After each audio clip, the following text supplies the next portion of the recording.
Salam, hər vaxtınız xeyir, dəyərli müdavimlər və dəyərli tələbələr.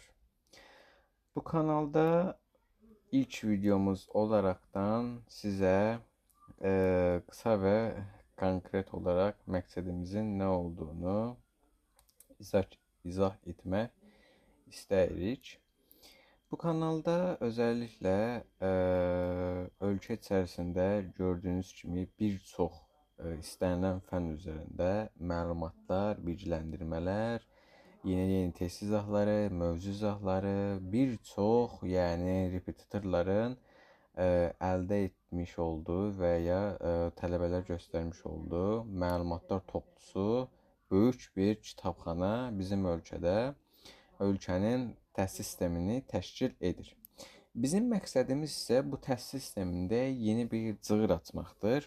Bu təhsil sistemində sadəcə tələbələrə yol göstəricisi olmaq istəmirik. Həmçinin müdavimlərimizə və ya bu gün tələbəsi olub da gələcəyin doktorantı və ya dosenti olmaq yolunda irəliləmək istəyən tələbələr üçün ali fizikadan yeni nüanslar və videoları göstərmək məqsədimizi buradan ifa etmək istəyirəm. Bu videolarda özəlliklə sırf mövzu izahları və test izahları olmayacaq. Həmçinin ali fizika ilə birlikdə həm repetitorların gərəkdirdiyi məlumatlarla birlikdə, həm də ali fizikanın özlüyündə olan geniş və mürəkkəb nəzəriyyələrin asan da öyrənilməsi və bunların necə yaddan saxlanılması olsun, isbatlar olsun, göstərilmələr olsun. Bunların hər biri bu kanalda izah ediləcək. İlk videomuz olaraqdan fizikanın da ilk mövzusunu anlatmaq bizə borc düşdü. Fizikanın birinci mövzusundan başlayaq. Düz xəttdə, bərabər sürətli hərəkətdə. Deməli, düzxəttə bərabər sürətli hərəkətdə ilk öncə mövzumuzun adını yazaq. Düzxəttə bərabər sürətli hərəkətdə burada biraz da deməli birazcık dərinliyə getmək istəyirəm. Yəni sırf şablon içərisində getmək istəmirəm. Birazcık bu həm müdavimlərə, həm də ali fizikaya marağı olan tələbələrimiz üçün yeni bir başlanğıc videosunu göstərmək istəyirəm. Aha. Deməli, qaldığımız yerdən başlayaq. Düz xəttə bərabər sürətli hərəkətdən başlayaq. Ümumiyyətlə, düz xəttə bərabər sürətli hərəkətin ən sadə növüdür. Və buna ali fizikada həmçinin ən sadə hərəkət, düz xəttə bərabər sürətli hərəkət olduğundan buna ali fizikada bir ölçülü hərəkət də deyirlər. Yəni, burada məsəl üçün belə bir şey izah edə bilərik ki, ən sadə hərəkətdirsə nələr ola bilər? Müəyyən bir trayektoriya üzərində hərəkət edən bir cisim ola bilər və bu cismin hərəkət zamanı müxtəlif nüanslarda hərəkət şərtləndirmələri ola bilər. Qısa olaraqdan burada göstərmək istədiyimiz bəzi təxəyyüllər oldu və bu təxəyyüllərin nəzərdə keçirməkdə olduğumuz fərqli nüanslar da vardır. İlk öncə başlayaq. Deməli, maddə nöqtənin ixtiyari bərabər zaman fasilələrində bərabər uzunluqlu yol deməli qət etmiş olsa da, belə hərəkət bərabər sürətli hərəkət deyilir. Yəni bir məsəl üçün x oxu deməli proyeksiyası üzərində hərəkət edən bir cismimiz olsun. Gedilən yolda s olsun, yəni yolun uzunluğu s olsun.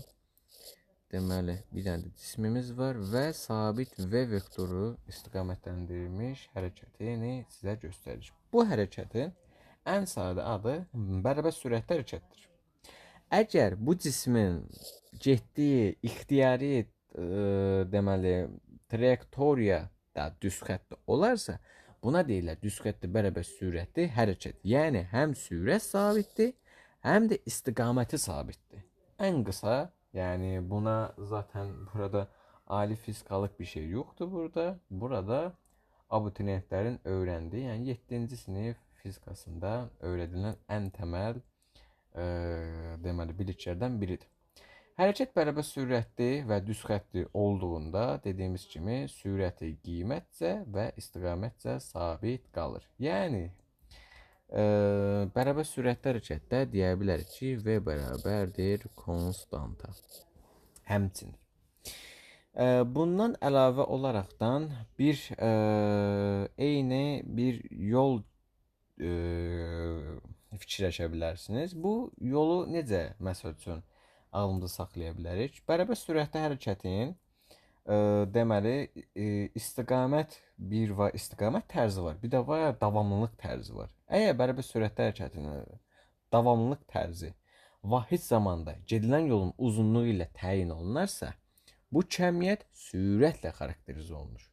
Yəni hər hansısa bir t zaman müddətində x oxu boyunca gedilən yolun, hətta göstərim, bu yolumuz olsun, deyək ki, bunun uzunluğu s olsun, belə göstərik yolu, yolun uzunluğu göstərdik, x. Yəni demək istəyirəm, hər hansısa bir t zaman müddətində bu cismimizdir. Hər hansısa bir t zaman müddətində tx bərabərdir, məsəl üçün y-də. Y deməyək, x-ə z olar, məsəl üçün alfa olsun. Tx bərabərdir alfa zaman anında bu müddət içərisində x oxu boyunca gedilən yolun uzunluğu s ilə ifadə olunur. Cismin istiqamətləndirilmiş hərəkət vektoru v ilə göstərilir və zaman fasiləsi isə tx bərabərdir alfa ilə göstərilir. Və bu zaman az öncə dediyimiz kimi hərəkətin davamlılıq tərzi gedilən yolun uzunluğu ilə xarakterizə olunan kəmiyyət sürətdirsə, o zaman sürət üçün belə bir düstur ala bilərik ki, v bərabərdir s böl t. Vx yazaq, çünki x oxu istiqamətində hərəkət edən cismin proyeksiyasının sürət proyeksiyasıdır daha doğrusu. Təbii ki, buradan da s bərabərdir vx t düsturunu ala bilərik. Bundan sonra hansı nüansları göstərə bilərik? Bundan sonra sadəcə yolu s-lə ifadə etmək məcburiyyətində deyilik. Baxın, ali fizikada çox gözəl bir deyim var. Burada deyir ki, əgər v ilə verilmiş x oxu boyunca hərəkət sürəti hərəkətin bir ölçülü olduğunu, az öncə nə dedik? Bir ölçülü hərəkət nədir? Ən sadə hərəkət olan düz xəttli bərabər sürətli hərəkətdir. Hərəkətin bir ölçülü olduğu, başqa sözlə x oxu boyunca hərəkət etdiyini nəzərə alsaq, bu düsturda x-in zaten göstərilən hərəkət proyeksiyası olduğunu göstərə bilərik. Yəni, x əslində gedilən yoldur.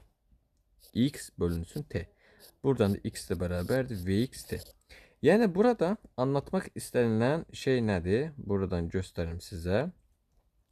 Biz bu x deməli, x trayektoriyası üzərində bir yol göstərmədik mi? Və bu yolun uzunluğuna biz nə dedik? Bu yolun uzunluğuna bir s dedik. Bu yolun uzunluğuna s dediyimiz üçün burada x proyeksiyası zaten s'i ifadə etdirir. Yəni burada anlayışı olsun deyə buradan çəkim həmçinin. Burada hansı rəngi istifadə edəyəm? Maraqlı bir rəng olsun. Məsəl üçün bu. Zaten bizim hərəkət trayektoriyamız x oxu istiqamətindədir. X oxu istiqamətində bu yolun uzunluğu da s'dir. Yəni hs, hx. Zaten s bu x'in uzunluğudur. X də s'in uzunluğuna təşkil edən və vahidi metr olan bir fiziki anlayışdır. Yəni burada hər nüansın, hər göstəricinin bir fərqli təxəyyülü vardır. Ümid edirəm, buradakı həm s-i, həm x-i anlamış olarsınız. Yəni buradakı sadəcə s x-ə bağlı deyil. Daha doğrusu x s-də bağlı ola bilər, x də s-ə bağlı ola bilər. Yəni zaten bu çəkdiyimiz bu x oxu istiqamətində bu göstərici trayektoriya maddi nöqtənin getdiyi yolu və müəyyən bir t zaman ərzində verdiyi fasilənin sürəti olan nisbətini göstərir. Bu hissədə anlatdıqdan sonra keçək bu hissənin əlavə fazasına. Əlavə fazada burada nə deyə bilərik? Yolun uzunluğunu biz nə dedik? S bərabərdir Vx böl T. Elə deyilmi? Əgər bu düsturu hissələrinə ayırsaq, necə bir hissələrinə ayıra bilərik? S-i ayıra bilərik, Vx-i ayıra bilərik və T-ni ayıra bilərik. Okey.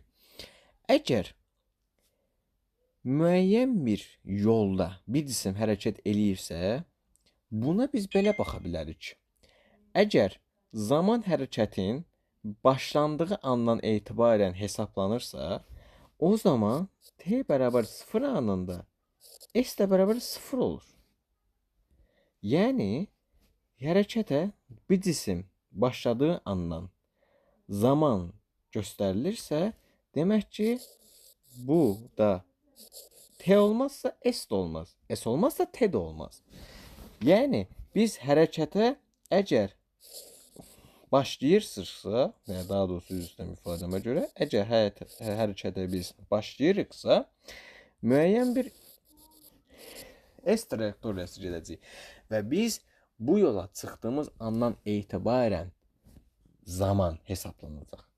Bu da bir hesaplama cismi kimi göstərə bilərsiniz və hesaplama maşını, hesaplama cismi kimi də bunu bir təxəyyül kimi özünüzə göstərə bilərsiniz.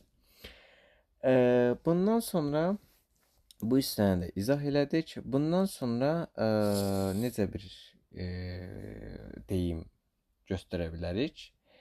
Əgər maddi nöqtə onun hərəkətinin öyrənilməyə başladığı ana qədər x0 qədər yol gedibsə, yəni burada bu düsturda x deyil də x0 qədər yol gedib. Yəni əgər gedilən yol, əgər yolumuzu biz x0 qədər işarə eləsək, yəni x0 qədər yol gedibdir ilk anda. Yəni başqa söz ifadə eləsək, obyektin hərəkəti onun koordinat başlanğıcından x0 məsafədə yerləşdiyi andan etibarən öyrənilirsə, buna düzxətti bərabər sürətli hərəkətin bərabər sürətli hərəkət yol tənliyidir. Yəni bizim abituriyentlərə öyrətdiyimiz x bərabər x0 üstə gəlsin vxt. Yəni burada sadəcə sözlərlə ifadə etdiyimiz zaman bunlar birazcık insana çətin gəlir, təfəkkürdə birazcık çətin formalaşır. Amma burada göstərmək istədiyimiz şey, əgər gedilən yol x0 qədər olası, yəni bizim bu hissəni biz iki nüansa ayıraya bilərik. Birinci nüans, ikinci nüans. Bu yoldur. Yolun yarısını gəldik x0 ilə, yolun yerdə arda qalan hissəsini də nə ilə getdik? X ilə. Yəni, buradakı x, bu x ifadə eləmir ha. Bura biz x, məsəl üçün, alfa deyək. X alfa deyək ki, bununla bunu bir-birindən fərqləndirə bilərsiniz. Burada əslində göstərmək istədiyimiz şey odur ki, bizim V bərabərdir S bölünsün T yazdığımız buradakı S əslində bu x0 ifadə edir. Yəni müəyyən bir deyək ki, zaman müddətimiz var, cismimiz V sabit vektoru altında hərəkət edir və ilk başda x0 qədər yol gedib. Yəni biz buna məsəl üçün abituriyentlərə belə deyirik ki, cisim əgər başlanğıc koordinatında verilmiş cismin hərəkəti x0 ilə ifadə olunur. Zaten bu cismin hərəkəti zamanı bu koordinat yaranır. Yəni cisim müəyyən qədər yol getdiyi üçün bu koordinat əmələ gəlir avtomatik. Yəni cisim məsəl üçün bir dənə yol veribdi. Bu cisim burada dayanıbdı. Cismin zaten özünün bir koordinatı var. Buradakı bir koordinatı var. Amma ki zaten cismin həm başlanğıcı, həm son nöqtəsi, yəni qısacası yer dəyişməsi olduğu yerdirsə əgər, yəni qayıdıb da biz buna nə deyə bilərik? Deyə bilərikmi? Biz burada x0 var. Yol getməyib, koordinat da getməyibdir. Hardan getdiyini də gedən bilmirik. X bərabərdir nə yazacağıq? X0 olmadığına görə nə yazırıq? Vxt yazırıq. Çünki başlanğıc koordinat 0'dır. Müəyyən bir zaman müddət arasındakı göstərilən hərəkət proyeksiyası zaten bundan ibarətdir. Vxt. Bu cisim burada dayanıbdır. Nə bura gedir, nə bura gedir. Heç birinə getmir. Yəni cisim burada durduğuna görə Deməli, getdiyi yol nədir? Yoxdur yol. Yol yoxdur. Cisim sadəcə durubdur. Amma biz cisimdəki bu sürəti göstəririksə və zamanı göstəririksə, dedik ki, zaman varsa, demək ki, yol da gedilibdir. Amma o zaman deyirik ki, burada cisim sükunətdədir. Çünki cismin başlanğıc koordinatı yoxdur. Zaman ola bilər, amma biz bu zamanı nə götürəcəyik? Zaman t bərabər 0 götürəcəyik. Bu ifadədən də x bərabərdir vx, v-nin müəyyən bir qiymət ola bilər, olmaya da bilər. Məsəl üçün, bunu biz şərti olaraq da qəbul edirik. Amma biz burada həqiqətən də əgər zaman, daha doğrusu gedilən yol yoxdursa, zaman da olmadığını isbatlamaya çalışırıq. Buradakı t-ni gətirib buradakı t-yə yazsaq, vurursun 0 bərabər 0. Yəni dediyimiz nöqtə həqiqətən də isbatlanmış oldu. X bərabərdir s-ə. Nətər ki, əgər t bərabər 0 anında s bərabər 0-dırsa, gedilən yol zamanın başlanğıc fəzasından ibarətdir. Gedilən yol 0-dırsa, demək ki, burada zamandan söz getmir və müəyyən bir v sürətindən də söz gedə bilməz. Zaten əgər ki, başlanğıc koordinatımız 0-dır, gətirib çox saydı. Yəni, başlanğıc koordinat 0-dır. Buradakı, bu düsturdan buraya getdi 0. Əgər x 0 0-dırsa, yəni bu cismin hansı koordinatdan başlandığını anlamırıqsa, bu t-nin yerinə də, yəni yoxdur 0-dır. Burada 0 gedir avtomatik. Bu da 0. 0, bu isə getdi. 0-ı da vuranda vx-ə. Vx istərsə milyardlar olsun. Nə olursa olsun, milyon olsun, milyard olsun. Nə isə 0-a vuruqsa, cavab 0-dır. Demək ki, yol 0-dır. Yəni bu nöqtədən görünür ki, yol bərabər 0-a, zaman bərabər 0-a. Yol 0 olduğu zaman da 0-dır. Bu bir mənalı olaraq anlaşılmalıdır. Sonra gəlin bunların deməli sürət zaman və yol zaman göstəriş hərəkət deməli qrafiklərini çəkək. Deməli buradan belə bir düzbucaqlı çəkək. Bura t desək, burasını düzəldək, sərgəli çəkək. Burada bir v desək. Deməli mən bu hissə nə deyirəm? Bu hissə deyirəm v0. Yaxşı, bu hissə nə deyə bilərəm? Bu hissədə deyək ki, t0. O zaman bu düstur burada göstərilən sahə ilə bağlıdır. V0, demək bura V0-sa, bura da V0-dır. Bura T0-dırsa, o zaman burada T0-dır. Yəni, zaten göründüyü kimi bu hissə V-nin T'dən asılılıq qrafikində V sabitdir zaten. Burada isə başlanğıc sürətin bununla əlaqəli olmadığını göstərir. Yəni, bu səhv bir qrafik həm də deyil. Yəni, buradakı bu qrafikin düzgün olma nöqtəsi budur ki, bu hissələrdən sadəcə bu qrafikin fəzaili təxəyyülünü anlamaq lazımdır. Bunun bir hissəsi də var. Bunun fərqli bir hissəsini də göstərə bilərəm hətta sizə. Bunun belə çəkdik. Bunun yanına da bunun S-in T'dən asılıq qrafikini çəkək. Deməli, S-in T'dən asılıq qrafiki. S-in T'dən asılıq qrafiki burada müəyyən bir alfa bucağı əmələ gətirdik. Burada bir nöqtəmizi qeyd edək. Belə bir nöqtə olsun. Bu nöqtəyə nə nöqtəsi deyil? Məsəl üçün, A nöqtəsi deyək. Bu hissəyə biz nə dedik? Bura S-dirsə, burada S olacaq. Amma biz nə dedik? Burada S-dirsə, S də ola bilər ki, koordinat olsun. Nə olsun? Yəni, koordinat və ya başlanğıc koordinat. S-i biz X-lə əvəz edə bilərik mi? Əvəz edə bilərik. Burada bir X0 yazacağıq. Buradakı bu T'nin aldığı buradakı nöqtə nəzər göstərici isə T0'dır. Yəni, burada biz əgər bu alfa bucağını hesablayarsaq, bu hissə nə oldu? Bu hissə oldu X0. Bu hissə X0 oldu. Bu hissə nə oldu? Bu hissə bir alfa bucağı əmələ gətirdi. Riyaziyyatdan da bildiyimiz kimi, qarşıdakı katetin bitişik katete nisbəti nəyi verir bizə? Təbii ki, deməli, V-ni verir. V V0 deyək.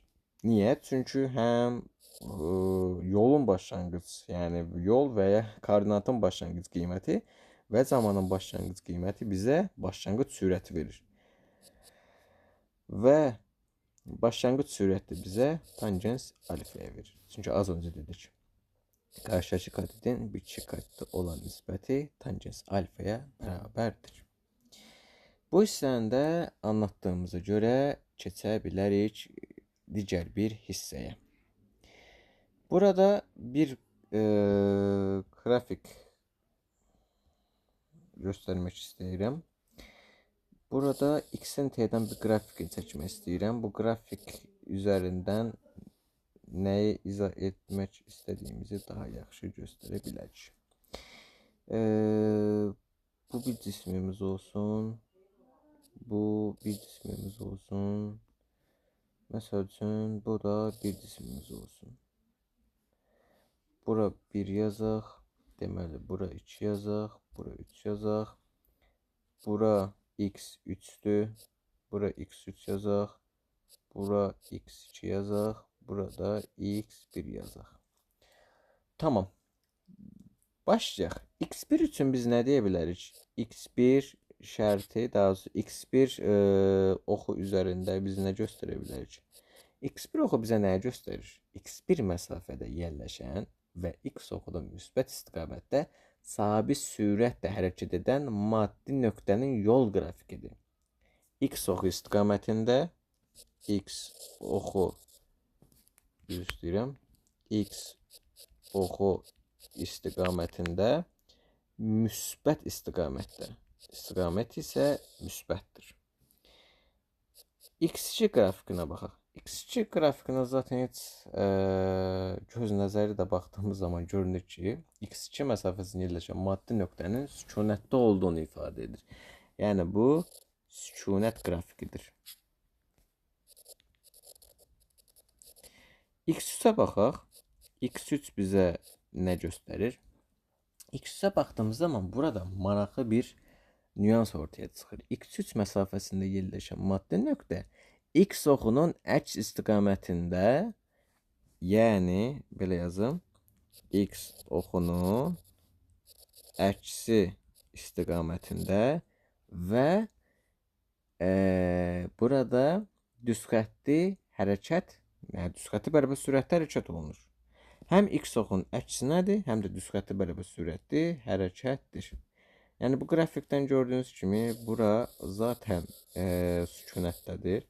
Bu cisim müsbət istiqamətdə X oxu istiqamətinə gedir. Burada X oxunun əks istiqamətinə düz xətti bərabər sürətli hərəkət etməyə çalışır. Və ikinci qrafikdə, yəni bu göstərişdə bu qrafik üçün X2 üçün X2 bərabərdir və o da bərabər 0-a.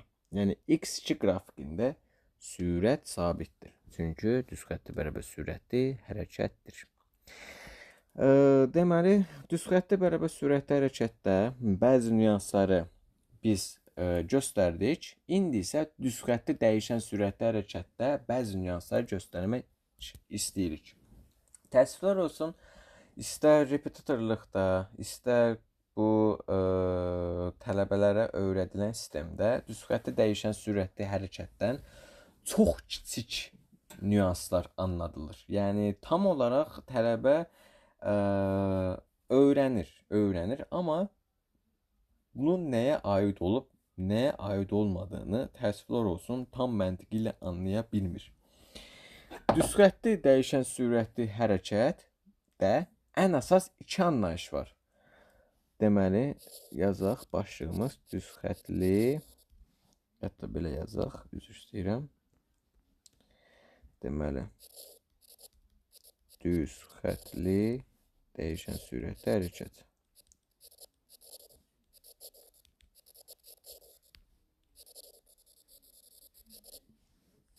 Aha. Düz xəttli dəyişən sürətli hərəkətə başlayaq. Aha. Deməli, düz xətti dəyişən sürətli hərəkətdə ilk olaraqdan dedik ki, iki anlayış var. Ani sürət və orta sürət. Əsasən hərəkət dəyişən sürətli olduqda onu xarakterizə edən iki kəmiyyət olur. Sürət və gedilən yol. Sürət və gedilən yol içərisində kiçik nüanslar olur və bu nüansları da biz belə göstərə bilərik. Gündəlik həyatda bərabər sürətli hərəkətlə yanaşı çox sayda dəyişən sürətli hərəkətlərlə də qarşılaşırıq. Belə hərəkətlərdə məsəl üçün hərəkətin istiqaməti dəyişə bilər, sürəti dəyişməz bilər, sürəti daha doğrusu sabit qala bilər, sürəti dəyişə bilər, amma istiqaməti sabit qala bilər. Ortaq bir nəzər olaraqdan trayektoriyası sabit, amma sürəti müəyyən zaman intervalında, müəyyən aralıqlarda fərqli qiymətlər alan hərəkət sürəti dəyişən sürətli hərəkətdir. Yəni müəyyən bir T1, T2, T3 zaman intervalında V1, V2, V3 yəni istisna olaraq T1, T2, T3 eyni hal olaraqdan V1, V2, V3 sürətləri alan cisimlərə bunlara orta sürət və həmçinin istifadə edəcəyimiz kimi ani sürətdə də bunlardan istifadə olunur. Yəni məsəl üçün T1 zamanında V1 sürətini almışdı. T2 zamanında V2 sürətini almışdı. T3 zamanında V3 sürətini almışdı. Bunu biz belə göstərəyim. Məsəl üçün yolun birinci saatını biz 60 km/saatla hərəkət etdik. Yolun ikinci hissəsini məsəl üçün 75 km/saatla hərəkət etdik. Yolun məsəl üçün burada üçüncü hissəsini məsəl üçün 80 km/saatla hərəkət etdik. Yəni burada anlatmaq istədiyim şey budur. Müxtəlif zaman fasilələrində müxtəlif sürət dəyişmələri. İlk öncəliklə başlayaq orta sürət və ani sürət anlayışından. Əgər burada belə müəyyən bir, məsəl üçün sadəcə mən burada 3 zaman intervalı və 3 sürət dəyişməsi göstərdim. Elə ola bilər ki 100 sürət intervalı və 100 sürət dəyişməsi ola bilər. Yəni önümüzə çıxan belə bir çətinliyi həll etmək üçün ilk öncəliklə orta sürətdən başlayacağıq.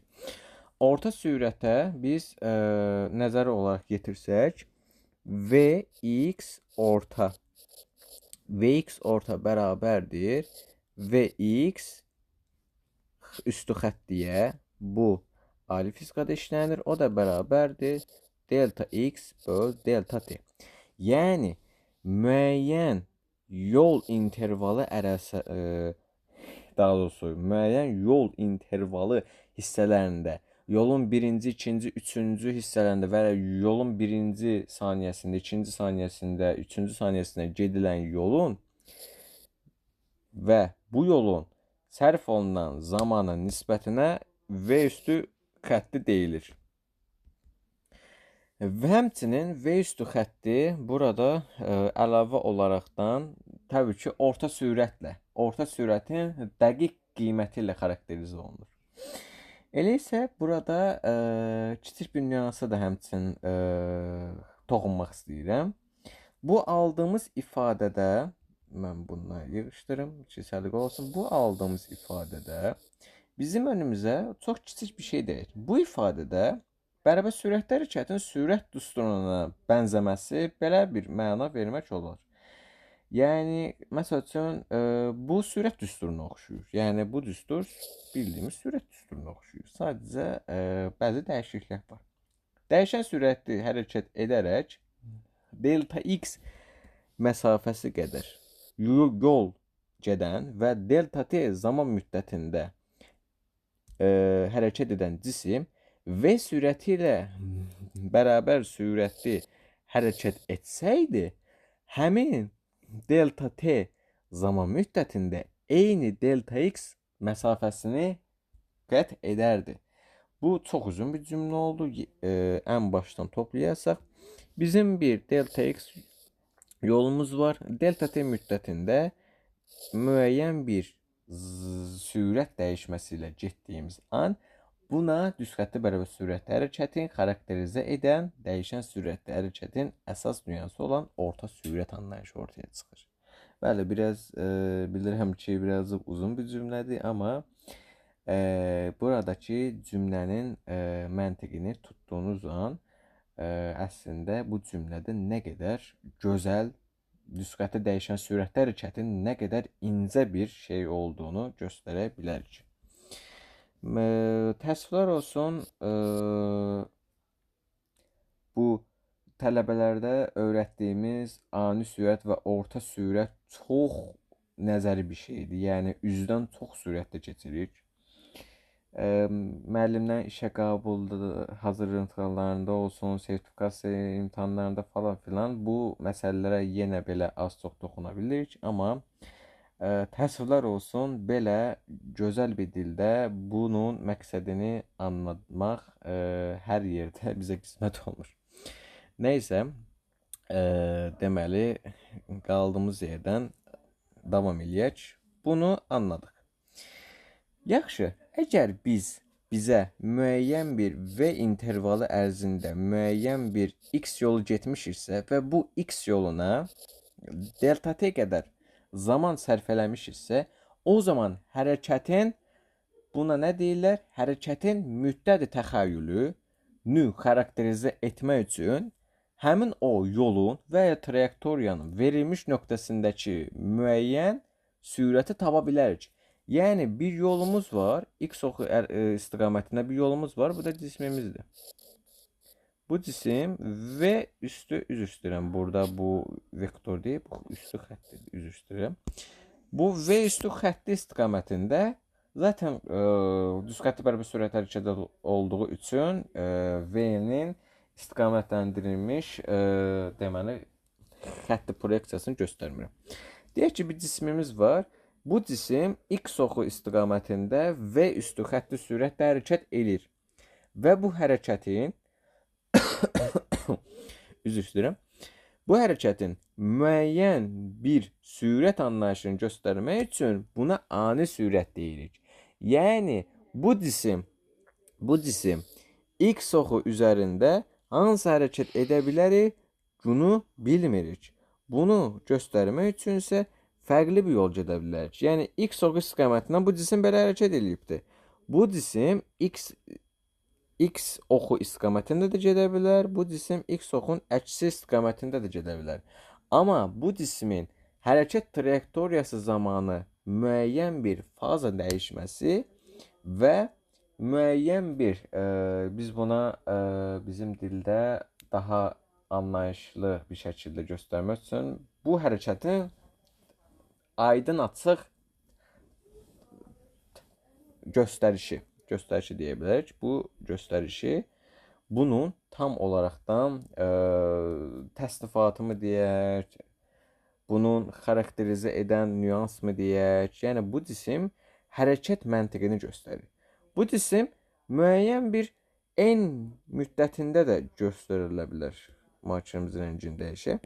Bu cisim məsəl üçün müəyyən bir t bərabər 3-cü saniyədə istənilən bir v sürətini ala bilər. V məsəl üçün v deyək ki, v alfa olsun. V alfanın aldığı zaman bu cismin ani sürət dəyişməsi həmin bu sürətin faza dəyişməsinə bərabərdir. Bundan əlavə ani sürətdə dedik və ani sürəti gəlin birlikdə təyin eləyək. Artıq burada düsturları göstərmə zamanı gəldi. Deməli, burada ani sürət üçün belə bir ifadəmiz var. Hərəkətin verilmiş zaman intervalında bərabər sürətli olmasını təmin etmək üçün zaman intervalını kifayət qədər kiçik nöqtələr halında götürürük. Yəni bu zamanı, sürətin zamanını asıq, proyeksiyası olsun. Bu bizim bir oxumuz olsun. Daha doğrusu bir nöqtəvi göstərişimiz olsun. Bizim ani sürətimiz, baxın, bu qədər kiçik göstərişli dəyişmələrdə nəzər alır. Yəni ani sürət bizim yolumuz üçün budur, bu xəttlərdir. Bu göstərdiyim balaca xəttlərdir. Bu xəttlərin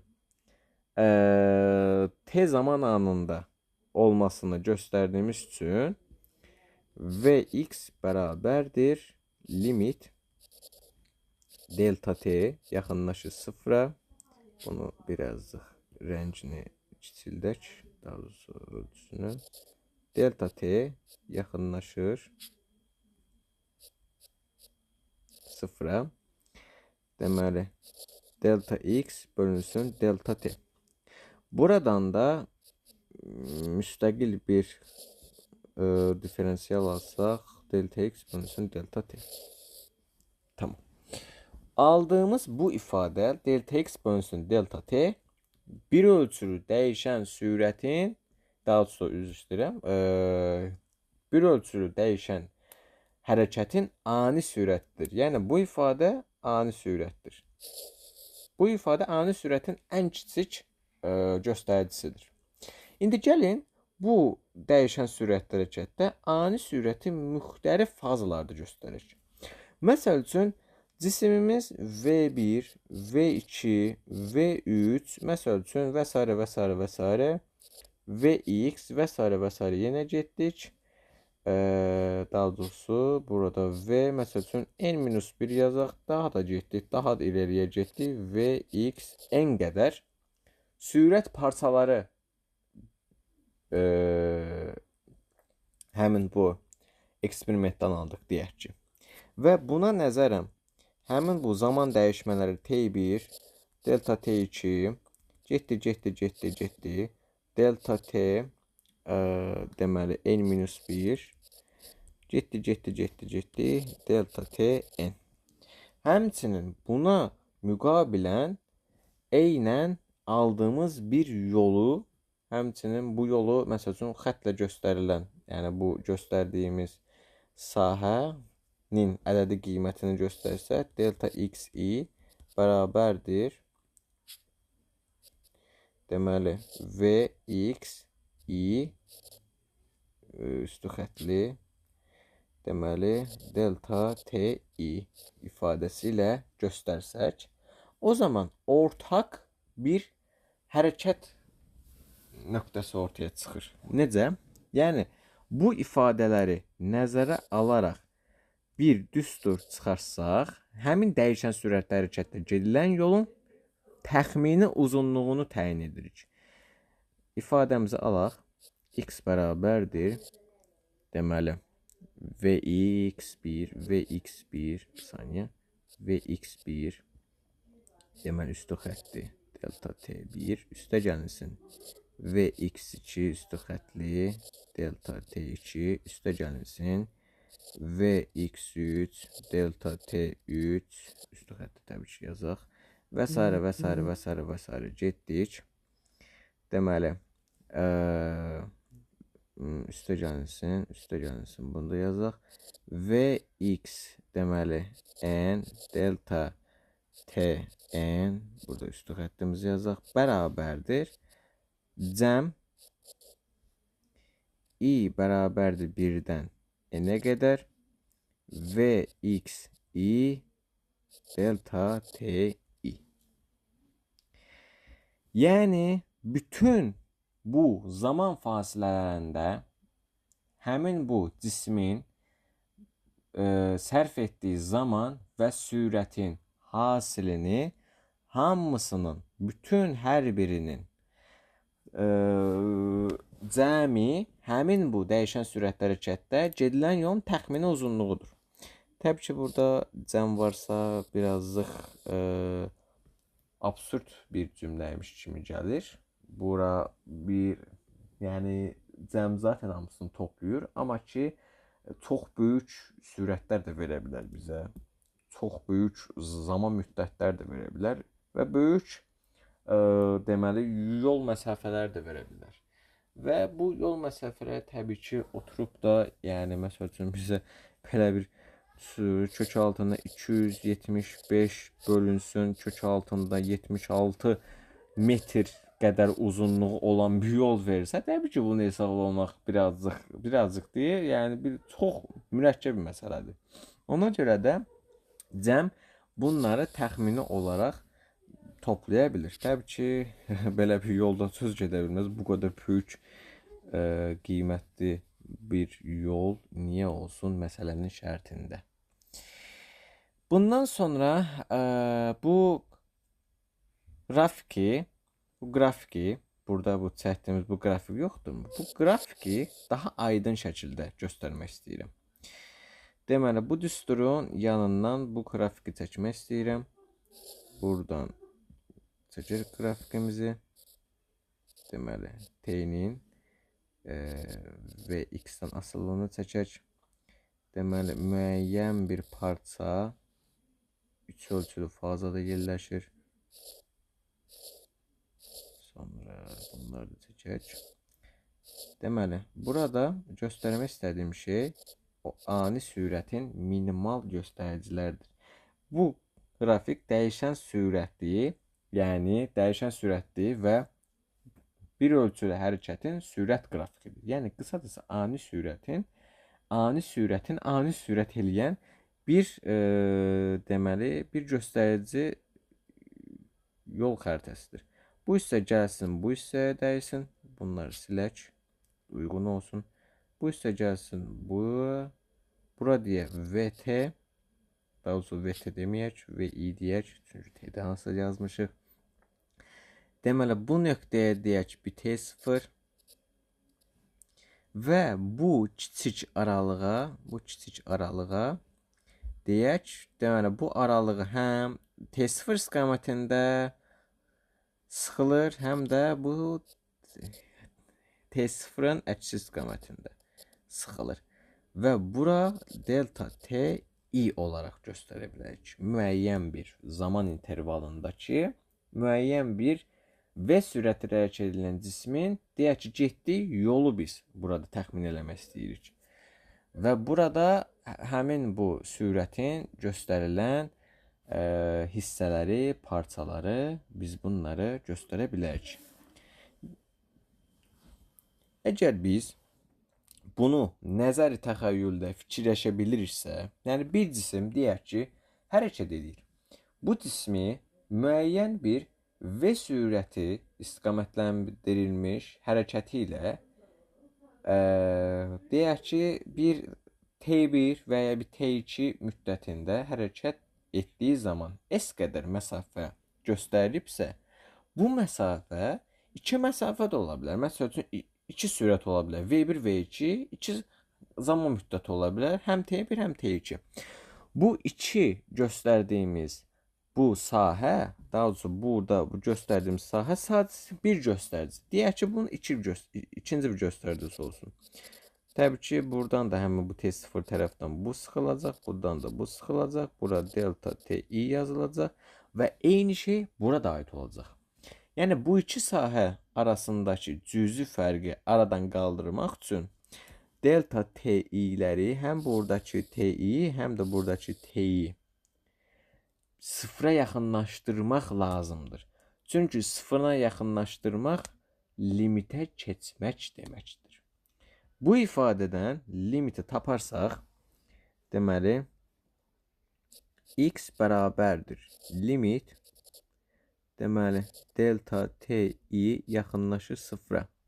Cəm, deməli, i bərabərdir 1-dən n-ə qədər, delta xi bərabərdir limit, delta Ti yaxınlaşır sıfıra. Deməli, bu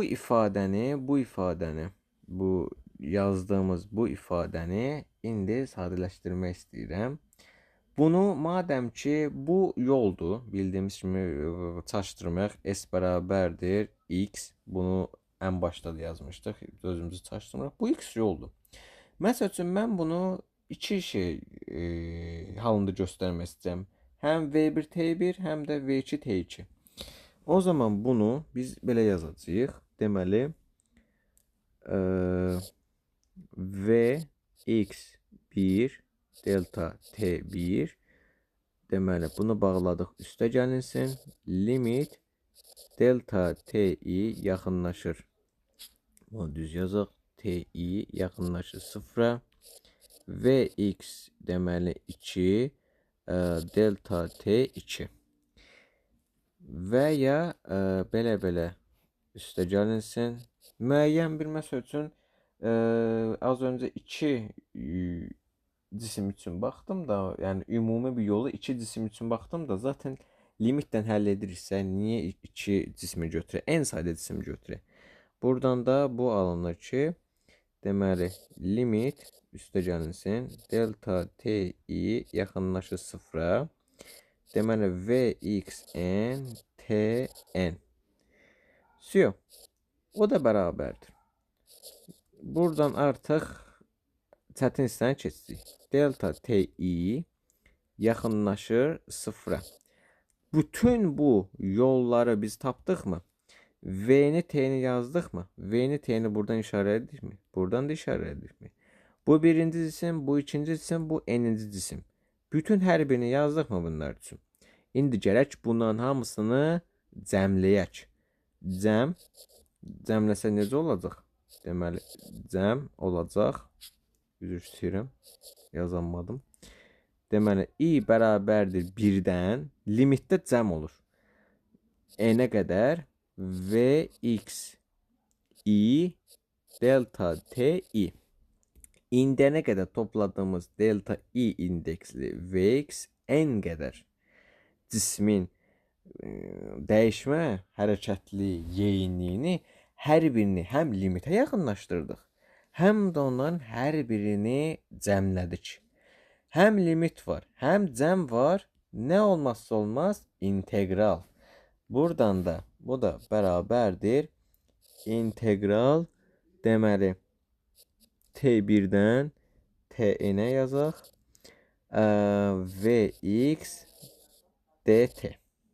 Gördüyünüz kimi bu ifadəni orta məktəblərdə yox, ali məktəblərdə, yəni universitetlərdə bu ifadəni tam olaraq çox yerlərdə, daha doğrusu çox universitetdə tam bunu açıq-açıq yazmırlar, kökünə göstərirlər.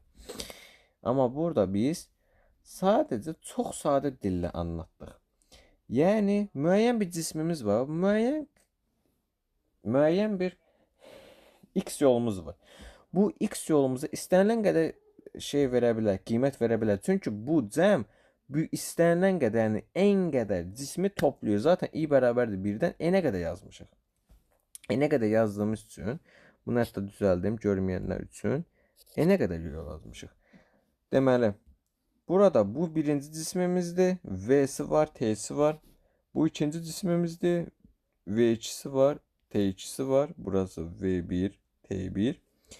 Burada n'inci cismimiz var, vn, tn. Və bundan hər birini topladıq, limitə, yəni sıfıra yaxınlaşdırdıq. Və buradan da nə aldıq? İntegral t1-dən t-nə qədər vx dt. Burada beləliklə aldığımız bu nəticə dəyişən sürətlə hərəkət zamanı gedilən yolun uzunluğu. Görürsünüz nə qədər sadədir. Yəni limitlər, cəmlər, integrallar hamısı birazcıq fikir anlaşılmamazlığına gələ bilər. Amma sadəcə buna qayıdıb bir-iki dəfə baxsanız belə yetir. Hətta mən belə eləyim. Bu ifadəyə qayıdıb bir-iki dəfə baxsanız, diqqət hissə baxsanız, əminəm ki, hər birini anlayacaqsınız. Çünki çətin bir şey yoxdur. Elə isə, madəm ki, gözəl bir düstur tapmışıq, bu düstur içərisində, daha sonra bu düstur üstündə birazcıq oynayaq. Necə bir şey eləyə bilərik? Məsələn, bu düstur istənilən bir ölçülü hərəkət üçün doğrudur. Yəni, biz ən başda bir ölçülü hərəkətdə nə dedik? Düz xətti bərabər sürətlə hərəkət üçün. Düz xətti bərabər sürətlə hərəkətdə nə sabitdir? Sürət sabitdir. V bərabərdir konstanta. Vx bərabərdir konstanta. Vx bərabərdir konstant sabit olduğu halda, o zaman bu düstur üçün yaza bilərik. Konstant olduğu halda, bura bir ulduz yazaq. Deməli, x bərabərdir integral t1-dən t-nə vx dt bərabərdir. Vx-i sabit olduğuna görə çörə atıram. Vx integral t1-dən t-nə dt. O da bərabərdir. Necə yaza bilərik bunu? Baxaq. Bu Vx zaten sabitdir. Vx-i çıxardaq çölə. Vx. Yerdə qalan sərhədləri də yenə yazaq. Tn-dən çıxdıq T1-i. Bu qədər. Sadəcə sürəti, yəni bu tapdığımız cisim, daha doğrusu bu tapdığımız bu ifadə bizə göstərir ki, bu cisim bu cismin hərəkəti bir ölçülü hərəkətdir və bir ölçülü hərəkətdə cismin getdiyi yol eyni anlayışın nüansı olaraqdan eyni zamana bərabərdir. Yəni nə dedik? S bərabərdir 0 olduğu anda T bərabərdir 0'dır. Yəni yola başlandığı anda zaman hesablanmaya başlayır. Bu arada bu zamandır. Və buradan aldığımız ifadə integral T1-dən T-nə qədər Vx dt. Və sadəcə biz bu ifadədən gördük ki, sürətin, yəni hərəkətin göstərilən hissəsi sadəcə hərəkət istiqaməti bir ölçülü olduğu üçün bir ölçülü hərəkətdə ən başda qeyd elədik ki, düz xəttə bərabər sürətdə hərəkət olduğu üçün burada V sabitdir və V sabit olduğuna görə burada Vx-i sadəcə sabit kimi çölə çıxarmaqla gözəl bir ifadə əldə etdik. Yəni bu qədər bəsit. Əslində heç də asan bir şey deyil. Təbii ki, anlayanlar üçün niyyətdə ki, asan olmasın. Amma burada bəzi nüansları sadəcə birazcık fikir dağınıqlığı olmamalıdır burada. Yəni hər şeyə nəzər və diqqət yetirməklə gözəl ifadələr ala bilərik. Son olaraq bir şeyi də əlavə etmək istəyirəm. Ondan sonra burada artıq dərsi sonlandıracağıq. Deməli, bildiyimiz kimi bərabər sürətli hərəkətin deməli müxtəlif deməli düsturları vardır. Bu tapdığımız düstur düz xəttə bərabər sürətli hərəkətdə yol düsturu saya bilərik. Necə yol düsturu? S bərabərdir VT deyilmi? V varmı? Var. T'nin dəyişməsi integral sərhədləri deyilmi? Bəli. Yəni bu tapdığımız ifadə bir baxıma S-ə bərabərdir əslində. Ona görə də biz əgər bu ifadə S-ə bərabər olursa, yəni bu ifadə S-ə bərabərdirsə, o zaman belə bir şey yaza bilərik. Dəyişən sürətli hərəkətdə T1 bərabərdir 0 anından başlayaraq Tn bərabərdir T anadək davam etdikdə hərəkətin yol tənliyi nə olacaq? X bərabərdir integral 0-dan T-yə qədər Vx dt. Bu qədər. Bu sadəcə gedilən yol üçün alınan zaman sürət qrafikindən görünən hərəkət tənliyidir. Deməli, əziz tələbələr və müdavimlər, bugün düz xəttə bərabər sürətli hərəkəti sadəcə burada tələbələr üçün, yəni belə deyim də, bir tələbə hazırlığı qədər bu səviyyədə olmasa da, daha geniş bir səviyyədə bu şeylər izah etməyə çalışdıq. Bu mövzuda iki hissəyə toxunduq. Deməli, bu videoda iki nüansa toxunduq. Düz xətti bərabər sürətli hərəkət və düz xətti bərabər, daha sonra düz xətti dəyişən sürətli hərəkətə toxunduq. Bundan sonraki ümid edirəm dərslərimizdə təcillə toxunmaq istəyirəm. Təcil, ondan sonra bərabər dəyişən hərəkətin integralla birlikdə istisna olunan düsturları, təcilin yeni göstərişli hissələrini göstərmək istəyirəm. Fərqli zamandan asılı olan qrafiklərini göstərmək istəyirəm. Maksimal qalxma hündürlüyü ilə bizim öyrəndiyimiz təcilin arasındakı əlaqələri göstərmək istəyirəm. deməli dostlar bu qədər.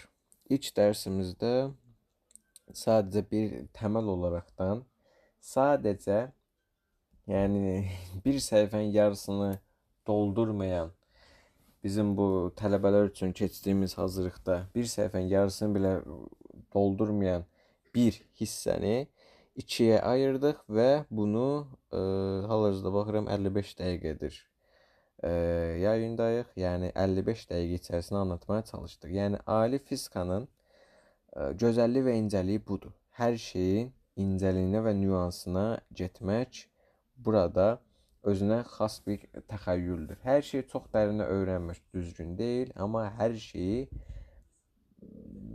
nəzəri qədər, bildiyimiz qədər və öyrənə bildiyimiz qədər öyrənməyimiz də bizim üçün faydalıdır. Hər şeyin sonuna qədər getmək düzgün bir şeydir, bəli, amma hər şeyin çox dərinə getmək düzgün bir şey deyil. Ümid edirəm, həm müdavimlərimiz üçün, həm tələbələrimiz üçün, həm deməli gələcək doktorantları üçün faydalı bir video olmuşdur. Bu videoda həqiqətən də zamanın yoldan asıllığını, sürətin zaman asıllığını və niyə yolun zamanla sürətin hasili olduğunu birbaşa isbatlarla göstərdik bu videoda. Dostlar bu qədər. Ümid edirəm siz üçün faydalı bir video olmuşdur. Oxumağa və öyrənməyə daima davam edin. Heç bir zaman oxumaq və durmaq yoxdur. Yəni oxumaq var, amma durmaq yoxdur. Özünüzə yaxşı baxın. Hər birinizə uğurlar. Sağ olun.